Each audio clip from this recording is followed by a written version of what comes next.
দীর্ঘ 4 বছর অপেক্ষার পরে আবারও ফুটবল বিশ্বকাপ আমাদের মাঝখানে এসেছে। আসলে আমরা অতি আগ্রহের সাথে অপেক্ষা করছিলাম যে কবে এই বিশ্বকাপের এই বিগ শো, মানে ওয়ার্ল্ডের সবচেয়ে বড় শোটা শুরু হবে। তো আমরা ধন্যবাদ জানাই গাজীপুরের 2 আসনের মনোনয়ন সংসদ সদস্য মঞ্জুর করিম রনি ভাইকে, যার উদ্যোগে আমরা এত সুন্দর একটি আয়োজন আমাদের ঐতিহাসিক বাউল রাজবাড়ী মাঠে দেখার সুযোগ পেয়েছি।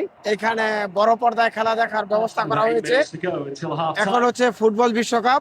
আপনারা জানেন যে প্রতি 4 বছর পর পর এই বিশ্বকাপটার জন্য আমরা খুব অধীর আগ্রহে অপেক্ষা করি। তো এবার মেক্সিকো, আমেরিকা এবং কানাডাতে। আমাদের সাথে তাদের সময়ের পার্থক্য অনেক হলেও আপনারা দেখতে পাচ্ছেন রাজবাড়ীর মাঠে অনেক মানুষ অধিক আগ্রহ নিয়ে এই খেলা দেখছে। এত বছর পর এত বড় করে একটা আয়োজন হইতেছে, এটা দেখেই অনেকটা ভালো লাগতেছে। আরো আগে কখনো হয়তো এত বড় করে আয়োজনটা হয় নাই। এমনি সব দিক মিলেই ভালো লাগতেছে। এন্ড মানে প্রিয় দল আর্জেন্টিনার খেলার জন্য অপেক্ষা করতেছি, অনেক এক্সাইটেড যে খেলাটা কেমন হবে। ওই দিন মানুষের ভিড় কোলাহল কত বেশি থাকবে ওটা নিয়ে আর কি চিন্তা ভাবনা করতেছি। এমনি খেলাটা অনেক ভালো লাগতেছে।